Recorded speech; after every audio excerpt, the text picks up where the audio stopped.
और बहनों, मातृशक्ति को नमन। चैनल 24+ न्यूज के खास, विशेष, मनमोहक, युवाओं को संस्कार देने वाला, हमारे जीवन की धारा बदलने वाला और शोध परक विषय प्रस्तुत करने वाला, चिंतन पूर्वक विषय रखने वाला पुनरुत्थान कार्यक्रम में आप सभी का हार्दिक स्वागत है, अभिनंदन है, सत्कार है। पुनरुत्थान कार्यक्रम में हम प्रतिदिन शोध परक विषय रखते हैं और जो भी विषय प्रस्तुत किया जाता है उसको पहले शोध की कसौटी पर कसा जाता है, उसको मल्टी डायमेंशनल सर्वांगीण बनाया जाता है कि सभी दिशाओं के अंदर देखें तो ये विषय किस तरीके से उपयोगी होता है, उसकी क्या सामाजिक उपयोगिता है, उसकी क्या रिलीवेंस है, वो देखा जाता है। तो इसी क्रम में आज का जो मेरा विषय जो है वो सब युवाओं को समर्पित है। आज का विषय है युवा शक्ति का सही नियोजन। भाई और बहनों, दर्शकगण, श्रोतागण, आज भारतवर्ष के अंदर 35 वर्ष के 65% युवा हैं। यानी इतनी बड़ी युवा शक्ति, करीब 80 करोड़ युवा हिंदुस्तान के अंदर है। उनको ये मेरा एपिसोड, ये मेरे विचार, मेरे मौलिक विचार, शोध परक विचार जो कि उनको एक नई दिशा देगा, उनको समर्पित है। मेरे युवा बंधुओं, युवा शक्ति जो होती है वह एक विस्फोट करने वाली होती है, क्योंकि युवा उम्र होती है वो बचपन और प्रौढ़ अवस्था के बीच की अवस्था होती है, वो ब्रिज की अवस्था होती है। आप देखिए, कोई भी कार्य युवा जीवन में ज्यादा किया जाता है, क्योंकि युवा जीवन के अंदर हमारा शरीर पूरा साथ देता है, सारी पांचों इंद्रियां स्वस्थ होती है, मन स्वस्थ होता है, शरीर स्वस्थ होता है और कुछ काम करने की ललक होती है। मुझे कुछ बनना है, मुझे कुछ होना है और मुझे इस समाज को कुछ देना है, इस देश को कुछ देना है, कुछ विरासत छोड़ करके जाना है। तो वो इस तरीके से सोचता है। मैं आपको एक ऐसे युवा का प्रसंग कहना चाहूंगा। अटल बिहारी वाजपेयी जब प्रधानमंत्री बने तो उनको पत्रकारों ने ये प्रश्न किया कि आप प्रधानमंत्री बन रहे हैं, क्या प्रधानमंत्री की आपकी एम्बिशंस हैं?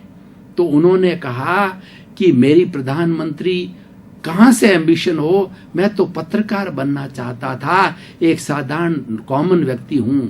मेरी 2 अभिलाषाएं हैं कि पहली अभिलाषा तो ये है कि जो कुछ मैं कार्य करूं वो मेरी समाज की भलाई के लिए होना चाहिए और समाज के सब वर्गों को उसका फायदा मिलना चाहिए, पूरे देश को फायदा मिलना चाहिए। राष्ट्रभक्ति की बात कही उन्होंने। और दूसरी बात यह कही कि जब मैं इस दुनिया से अलविदा हो जाऊं, चला जाऊं, तो लोग कहें कि एक अच्छा व्यक्ति आया था और वह समाज के अंदर अच्छा कार्य करके गया, समाज में कुछ छाप छोड़ के गया, समाज में कुछ फ्रेग्रेंस, समाज में कुछ सुगंध छोड़ के गया। भाई और बहनों, दर्शकगण, श्रोतागण, मेरे युवा बंधुओं, कि व्यक्ति वही याद किया जाता है जो उसको समाज को दे के जाता है। His contribution to the society is always remembered. Man vanishes, but his fragrance never vanishes. एक गुलाब का फूल होता है, वो खिला हुआ होता है। गुलाब का फूल अगर वो थोड़ा मुरझा भी जाता है, उसको फेंक देते हैं, लेकिन उसकी फ्रेग्रेंस नहीं जाती, उसकी सुगंध नहीं जाती, जैसे इत्र की सुगंध नहीं जाती है। उस तरह से व्यक्ति के व्यक्तित्व की एक सुगंध होती है और वो सुगंध होती है समाज का परोपकार करने से, अपने जीवन को समाज को समर्पित करने से, कुछ मानवता की सेवा करने के लिए, समाज को कुछ देने के लिए। तो युवा शक्ति का सही नियोजन, युवा विस्फोट कर सकता है, युवा चाहे जैसा कार्य कर सकता है, क्योंकि उसमें कर्मजा शक्ति होती है। और जो कर्मजा शक्ति का उसका नियोजन कैसे किया जाए, वो आज का विषय है। इस नियोजन के लिए हम अलग अलग स्टेजेस के ऊपर देखेंगे। सबसे पहले युवा का नियोजन स्वयं पे निर्भर करता है।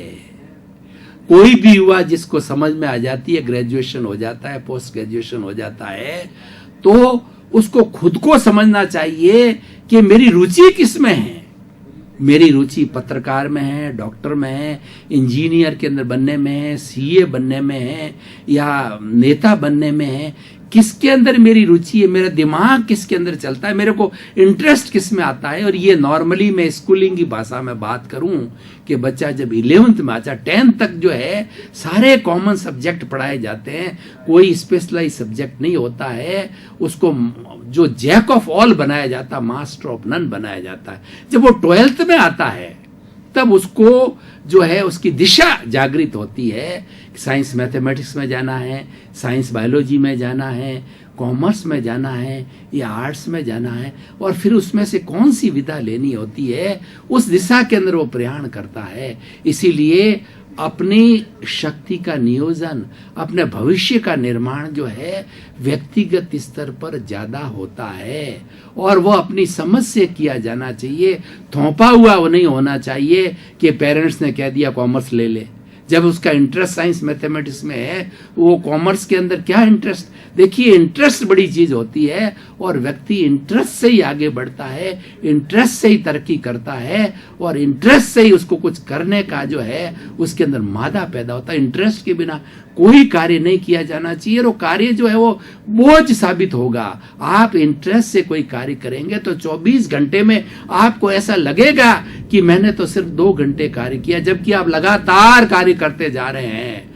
और कोई आपका बोझिल विषय है जिसमें आपका इंटरेस्ट नहीं है, आधा घंटा भी ऐसे लगेगा कि 12 घंटे मैंने कार्य कर लिया, वो बोझ बन जाता है। इसलिए बोझ को हटाने के लिए मेरे युवा बंधुओं, सबसे पहले मैं अपना अनुभव आपको शेयर करना चाहता हूँ, नसीहत देना चाहता हूँ, राय देना चाहता हूँ, सजेशन देना चाहता हूँ कि कोई भी अपने आप लाइफ का निर्णय लें, अपने इंटरेस्ट का निर्णय लें, और साफ साफ बड़े बड़े स्पष्ट शब्दों में अपने पेरेंट्स को बता देना चाहिए, या जहां भी आपका कार्य है बता देना चाहिए मेरा इंटरेस्ट इस विषय के अंदर है। और फिर जब आपने कोई दायरा तय कर लिया, इंटरेस्ट को तय कर लिया है कि नहीं मुझे आईएएस बनना है, आईपीएस बनना है, मुझे कंपटीशन में जाना है, तो फिर उसमें लग जाइए, उसमें लक्ष्य की तरफ रखिए। मैं आपको एक उदाहरण देना चाहता हूं कि जो द्रौपदी का संयम रचा गया, उसमें शर्त डाली गई कि ऊपर एक मछली को टंगा दिया गया, और नीचे जो कुंड था पानी का, उस कुंड के पानी में उस मछली की आंख दिखाई दे रही दी। तो उसमें कंडीशन ये डाली कि जितने भी धनुर्धर आएंगे वह उस बिंब को देख करके और उल्टा तीर चलाएंगे, जो मछली ऊपर टंग रही है उस मछली का जो है वो आंख का भेदन कर देगा, उसकी इमेज को उसके बिंब को देख करके उसके साथ में द्रौपदी का विवाह होगा। अर्जुन जब आया, गांडीव जो है ना वो तीरधारी जब आया, गांडीव उसका तीर ऐसा था, उसका धनुष ऐसा था कि लोग गांडीव धनुष के नाम से डरते थे, थर्राते थे। जब उसको पूछा गया, जब उन्होंने अपना धनुष ताना, जब पूछा गया आपको क्या दिखाई दे रहा है, कि मुझे कुछ भी दिखाई नहीं दे रहा, मात्र जिस मछली की आंख को भेदना है वो दिखाई दे रहा है। तो मेरे युवा बंधुओं, आप जब कोई इंटरेस्ट से अपना लक्ष्य बना दें, तो इंटरेस्ट से लक्ष्य बनाने के बाद के अंदर फिर आप इधर उधर भटके नहीं, आप संकल्प शक्ति पैदा करो, और चरे वेती हम चलते रहे, कारवां बनता रहा। आप उस दिशा के अंदर, उस इंटरेस्ट के अंदर, उसके अंदर चलते रहो। आप चलते रहोगे तो क्या होगा कि आप उसकी संकल्प शक्ति जो है, आपका जो ये हमारा संजोग होते हैं वो कार्य कराते हैं। हमारे अकेले के हाथ में कुछ नहीं है, हम संकल्प शक्ति कर सकते हैं, हम पुरुषार्थ कर सकते हैं। अगर हमारा संकल्प सही दिशा में है, सत चिंतन है, सत पुरुषार्थ है, सत संकल्प है, तो ये कॉस्मोस, ये पर्यावरण माँ, ये नेचर माँ तैयार बैठी है, वो पॉजिटिव एनर्जी सारी सहस्त्र सार पर भेजती है, और सारा रोम उस पॉजिटिव एनर्जी से जो है भर जाता है, और आप इतने ताकतवर हो जाते हैं, 1000 गुना ताकतवर हो जाते हैं, और अपने लक्ष्य की ओर बढ़ते रहते। लेकिन संकल्प शक्ति दृढ़ होनी चाहिए। सबसे पहले इंटरेस्ट क्रिएट हुआ, उसके बाद में लक्ष्य क्रिएट हुआ, फिर बाद में संकल्प शक्ति हो गई, तो आप हमेशा आगे बढ़ते रहोगे। तो ये तो हो गया व्यक्तिगत स्तर पर। अब मैं दूसरा स्तर लेता हूं कि युवाओं का सही नियोजन में किन किन का हाथ है, और उनको कैसा दृष्टिकोण रखना चाहिए, तो युवाओं के लिए, क्योंकि वो युवा हो जाते हैं, अभी उनको इतनी पूरी समझ नहीं आती है, वो समझ रहे हैं दुनिया को। उनके पेरेंट्स जो होते हैं वो वरिष्ठ नागरिक होते हैं, उन्होंने कई ठोकरें खाई हुई होती है, कई तरह का अनुभव होता है, तो पेरेंट्स को ध्यान रखना चाहिए। सबसे पहले पेरेंट्स को ये सोच रखनी चाहिए, बच्चे को पूछना चाहिए तेरा इंटरेस्ट किस विषय में है, कौन सी शिक्षा ग्रहण करने में है, किधर शिक्षा लेने में है, और जिधर वो इंटरेस्ट जो है वो क्रिएट करे, तो हमें अपनी पेरेंट्स की सहमति उसमें जता देनी चाहिए। ये बात अलग है कि बच्चा पहले स्टूडियस होना चाहिए, वास्तव के अंदर वो इतनी पढ़ाई करता नहीं, झूठ मूठ तो नहीं बोलता है कि पैसे का वेस्टेज कर दे या केवल बातूनी हो, बात बनाता हो, बात अलग है। लेकिन अगर बच्चा सिंसियर है, अगर बच्चा संकल्प वाला है, अगर बच्चा संस्कारी है, तो पेरेंट्स का फर्ज बनता है कि उसकी शक्ति का नियोजन करो, सही दिशा में करो। सही दिशा क्या है कि उसके इंटरेस्ट को पहचानो और उसकी इंटरेस्ट के अंदर भागीदार बन जाओ और उसको संसाधन दो। तरक्की वो करेगा, उसको पैसे का साधन दो, उसको किसी कॉलेज में छोड़ना हो तो छोड़ने की ट्रांसपोर्ट की व्यवस्था कराओ, उसके भोजन की व्यवस्था कराओ, उसका जो स्टडी रूम हो वहाँ पे वो आराम से सो सके, खुला हो, अच्छा वातावरण, उसको संसाधन दिए जाए। बच्चे को पढ़ने के लिए संसाधन देने बहुत जरूरी होता है, क्योंकि बच्चा अगर मेंटली पजल्ड हो जाता है तो पढ़ना स्टूडियस है, लेकिन उसको संसाधन नहीं मिलते हैं तो तरक्की नहीं कर सकता। क्योंकि हमारी इस प्रकृति के अंदर दो चीजों के योग से कोई चीज बनती है। वो योग क्या होता है? उपादान, और दूसरा होता है निमित्त। उपादान हर व्यक्ति का अपना अपना होता है। पूर्व जन्म से कोई अच्छे संस्कार, अच्छी पुण्याई लेके आता है, अच्छा ज्ञान लेके आता है, तो उसको फटाफट कोई चीज पढ़ने मात्र से याद हो जाती है। लेकिन निमित्त क्या होता है? उसको वैसी बुक्स मिलनी चाहिए, उसको वैसा कोचिंग सेंटर मिलना चाहिए, और वह घर आए तो कोई मच्छर वाला कमरा नहीं हो, मच्छर से जो है वो विरक्त, मच्छरों से साफ कमरा होना चाहिए, लाइट की अच्छी व्यवस्था होनी चाहिए और फैन की अच्छी व्यवस्था होनी चाहिए। इस तरीके से दूसरा, उसको खान पान भोजन अच्छा मिलना चाहिए, बच्चे को रेस्ट बराबर मिलनी चाहिए, बच्चे को खेल कूद में जाता है तो उसको व्यवस्था होनी चाहिए। तो इस तरीके से बच्चा जो सर्वांगीण विकास करता करता आगे बढ़ता है, तो ये युवा शक्ति का सही नियोजन करने में दूसरा हाथ होता है, पेरेंट्स का होता है। अब हम तीसरा स्टेज पे आगे बढ़े, युवा शक्ति का नियोजन सही कैसे हो। देखिए, हम समाज में जीते हैं, मनुष्य एक सामाजिक प्राणी है, मनुष्यों के समूह को समाज कहा जाता है। पशुओं का भी समूह होता है, पक्षियों का भी समूह होता है, पशुओं के समूह को समझ कहा जाता, केवल मात्रा का अंतर है। लेकिन वो समूह कोई बहुत बड़ा कार्य नहीं कर सकता है, मनुष्यों का समूह कार्य कर सकता है, क्योंकि मनुष्यों के पास में विकसित दिमाग है। हर एक अपने अपने दिमाग से अच्छे अच्छे विचार ला करके रखे और उस विचारों की हम माला बनावें, उस विचारों की हम फूलों की माला बनावें, तो वो हमारे लिए बहुत बड़े उपयोगी हो सकते हैं। तो समाज का दायित्व होता है कि जो व्यक्ति स्टूडियस है, जैसे कई पेरेंट्स बेचारे कमजोर होते हैं, तो समाज में बहुत सी संस्थाएं होती है, जैसे मान लीजिए कोई मेडिकल की स्टडी करना चाहता है, फॉरेन जाना चाहता है, सीए की बड़ी बड़ी पढ़ाई करना चाहता है, तो उन सबको स्कॉलरशिप समाज को देनी चाहिए। ऐसे बच्चे जो किसी प्रोफेशनल कोर्स में जिसका एडमिशन हो गया है और वो घर की स्थिति अच्छी नहीं, वो डिमांड करता है, कोई विदेश जाकर के अपनी पढ़ाई करना चाहता है, तो समाज का ये फर्ज बनता है कि ऐसे स्टूडियस बच्चों को हेल्प करनी चाहिए, स्कॉलरशिप दो। चाहे बच्चों को स्कॉलरशिप नहीं देते हो, बच्चों को ये कहना कि भाई हम तुम्हें 5 लाख रुपए दे रहे हैं, तुम कमा करके जब तैयार हो जाओ, अच्छे कमाने लग जाओ, तो बिना ब्याज के वापस रिटर्न कर देना। ऐसा होता है, बहुत सी संस्थाएं जो है वो मान लो पूरा डोनेशन नहीं दे पाती है, तो इस तरह की कंडीशन से वो बच्चे 5 लाख की जगह कल आईएएस हो गया, कल बड़ा डॉक्टर बन गया, कल सीए बन गया, तो वो अपने दिमाग के ऊपर एहसान समझता है कि इसने मेरे जीवन का भला किया, मेरा कैरियर बनाया। तो 5 लाख की जगह वो 10 लाख लेते हैं जब कमाने लग जाते हैं, क्योंकि बड़े बड़े कैरियर में जाने वाले, आज देखिए जो डॉक्टर बनता है, आईआईटी करता है, कोई सीए करता है, विदेश में पढ़ाई करके आता है, तो ये तो क्या है, 24 कैरेट का सोना है। ये तो तुरंत लगते ही आजकल बड़ी बड़ी कंपनियां जो है वो इन लोगों को तो है वो नॉर्मल 1 लाख रुपया पर मंथ, 2 लाख रुपया प्रारंभ से ही देते हैं, यानी वो अच्छा कमाने लग जाता है। पर सवाल ये है उस कॉम्पिटिटिव युग के अंदर वो आना चाहिए, उस कंपटीशन में विजयी होना चाहिए। तीसरी बात होगी समाज की।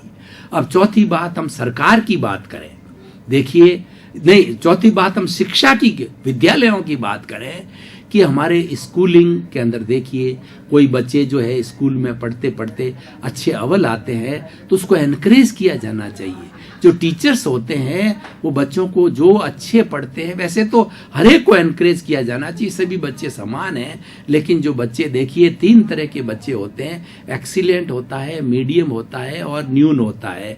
तो हमें उसके जो है वो ग्रास्पिंग पावर के अनुसार उनके ग्रुप बना करके और उस ग्रुप के हिसाब से हमें उन्हें पढ़ाना चाहिए और हमें सबको डेवलप करना है। हमको किसी को इन्फीरियर नहीं समझना है या किसी को जो है वो हमें वो कहना चाहिए डिप्रेस नहीं करना है। तो उससे जो बच्चे मेरिटोरियस होते हैं उनको हमारे टीचर्स को प्रमोट करना चाहिए। हमें स्कूल्स को, कॉलेजेस को और यूनिवर्सिटियों को उनको विशेष सुविधा दी जानी चाहिए, उनको प्रमोट करना चाहिए। और ऐसे बच्चे जब तैयार हो जाते हैं, ऐसे युवा तैयार हो जाते हैं तो वो युवा क्या है अपनी शक्ति का सही नियोजन कर देते हैं। अब देखिए कि सही नियोजन और गलत नियोजन क्या होता है कि बच्चों के ऊपर ध्यान नहीं दिया जाता है, व्यक्तिगत भी नहीं देता है, पेरेंट्स भी नहीं देते हैं, स्कूल भी नहीं देती है, यूनिवर्सिटी भी नहीं देता है। तो क्या होता है कि बच्चे वो बुरी संगत में पड़ जाते हैं। कई बच्चे अच्छे मस्तिष्क वाले होते हैं लेकिन उनकी संगत खराब हो जाती है, वो एडिक्शन लेने वाले हो जाते हैं, वो जो किसी गिरोह में पढ़ करके और कई तरह की ड्रग्स लेते हैं। आजकल ऐसी ऐसी ड्रग्स आ गई है कि वो नशा जो है वो नाश का द्वार है। पहले व्यक्ति नशा करता है, फिर नशा व्यक्ति को खाने लग जाता है। तो वो ऐसी परिस्थिति के अंदर जो है वह बच्चा जो है धीरे धीरे उस नशे के अधीन हो जाता है, लत के अंदर हो जाता है। और आजकल ऐसा हो रहा है। ये शक्ति का नियोजन कहाँ हुआ? ये तो शक्ति का विभाजन हुआ।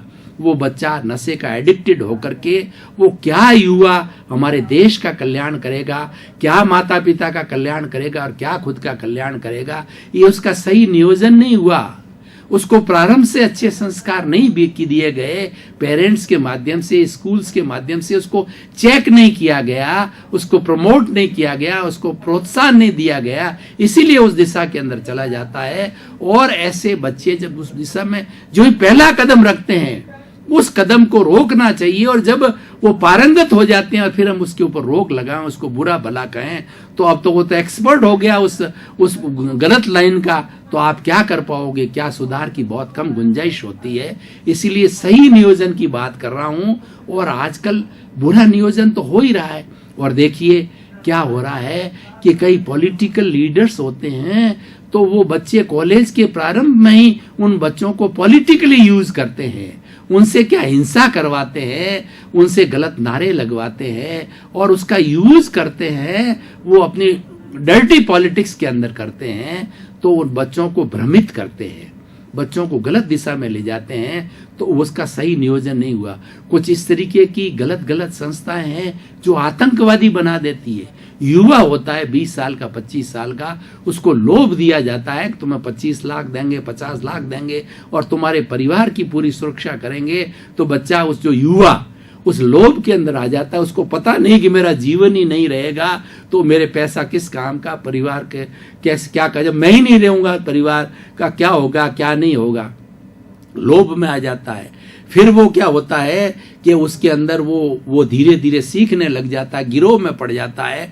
डाकू डकैत लोग होते हैं वो इस तरीके से वो जो ढूंढते हैं और अपनी श्रृंखला के अंदर जोड़ देते हैं और जोड़ करके अपराधी लोग होते हैं वो अपराध करवाते हैं। और इन सब अपराधों को देखो, चाहे एटीएम को तोड़ना हो, चाहे कोई बड़ा से बड़ा षड्यंत्र करना हो, चाहे आतंकवाद करना हो, चाहे किसी जो है फ्लाइट को जो है कहना चाहिए कि वो रोक लेते हैं वो करना हो, या किसी जो है वो हॉस्पिटल के अंदर जो है सबको बंदी बनाना हो। तो इस तरीके से सारे जो कार्य आज हमारे अपराध के, हिंसा के सारी कार्य कर रहे हैं उसमें युवा शक्ति कार्य कर रही है। क्योंकि व्यक्ति जब प्रौढ़ हो जाता है, व्यक्ति 40, 50, 60 का हो जाता है, उसकी पारिवारिक जिम्मेवारियां बढ़ जाती है। और उस जिम्मेवारियों से ऊंचा नहीं आता है। उसके बाल होते हैं, बच्चे होते हैं, वो चिंतन करने लग जाता है, इनको पढ़ाना है, लिखाना है, इनके लिए मकान बनाना है, इनकी शादी करनी है, उसी चक्कर में हो जाता है तो बच जाता है। लेकिन जो युवा गलत लाइन के अंदर 20-25 साल की उम्र में चल जाते हैं, उनकी पढ़ाई भी छूट जाती है, गिरोह में चल जाते हैं, माँ बाप परेशान हो जाते हैं, वो लापता हो जाते हैं और उसका माँ बाप बेचारे 20-20, 25-25 साल तक बच्चों को पालते हैं और किस तकलीफ के साथ पालते हैं। हर माँ बाप जानता है, जो बच्चे को जन्म देता है, माँ जानती है किस तरीके से वो आले के अंदर तो खुद सोती है और सूखे में बच्चे को सुलाती है और अच्छा भोजन बच्चे को कराती है और खुद निम्न तरीका करती है, अच्छे कपड़े बच्चे को पहनाती है और उसके मदर फादर जो है वो फटे हुए जैसे भी कपड़े बेचारे पहन लेते हैं। बच्चा अच्छा होना चाहिए, बच्चे को उमंग होनी चाहिए, बच्चा आगे बढ़ना चाहिए हर तरीके का। वो अपने जीवन को तो भूल जाते हैं और बच्चे के ऊपर जीवन को न्योछावर कर देते हैं। और ये हिस्ट्री एक नहीं, हर माँ बाप की हिस्ट्री होती है कि जब बच्चे बड़े होने लग जाते हैं, माँ बाप बच्चों के बारे में सोचने लग जाते हैं, बस ये तैयार हो जावे, ये पढ़ ले, ये लिख ले, इनकी अच्छी शादी हो जावे, इनका जॉब लग जावे तो हम गंगा नहाए, ऐसा करते हैं। तो युवा शक्ति का सही नियोजन के लिए हम सभी समाज के लोग, सभी वर्गों के लोग जोड़ करके इस युवा शक्ति का हम बहुत अच्छा उपयोग कर सकते हैं और इनको गलत लाइन में नहीं डालना चाहिए। अपने निजी स्वार्थ को छोड़ करके गलत लाइन के अंदर इसका उपयोग नहीं करना चाहिए। और ख़ास तौर से अब मैं आज के सिनेरियो के साथ में, जैसा मैंने बात की, एडिक्शन के अंदर जाना, अपराध में जाना, हिंसा में जाना, सारे कार्य युवा शक्ति करती है क्योंकि उनको गलत संस्कार मिलते हैं, गलत जो संस्थाएं उनको ले जाती है, गलत लोग अपने गिरोह में ले जाते हैं। इसीलिए युवा बंधुओं, मेरा करबद्ध प्रार्थना है और मुझे आप गार्जियन समझो, वरिष्ठ नागरिक समझो, तो मैं आपको एक सलाह देना चाहता हूं कि मैंने पूरे जीवन भर किसी तरह का एडिक्शन नहीं किया। दर्शकगण, श्रोतागण, भाई और बहनों, आपका बहुत बहुत धन्यवाद, आपके प्रति कृतज्ञता। आपको साधुवाद पुनरुत्थान कार्यक्रम वो आज उसके अंदर जान आ रही है क्योंकि आप देखते हो, लोगों को प्रमोट कर रहे हो और जोधपुर में हमारे कम से कम 1.5 लाख जो डैन के हैं उस पर ये बराबर दिखाया जा रहा है, नियमित रूप से दिखाया जा रहा है। चैनल 424 नियमित रूप से दिखा रही है कि भाई आजकल युवाओं में संस्कार आवे, गिरते हुए मान्य मूल्य उठे, शोध परक चीजें दिखाई जाती है। तो आपके प्रति मंगल भावना, शुभकामना, आपका जीवन मंगलमय हो, आनंदमय।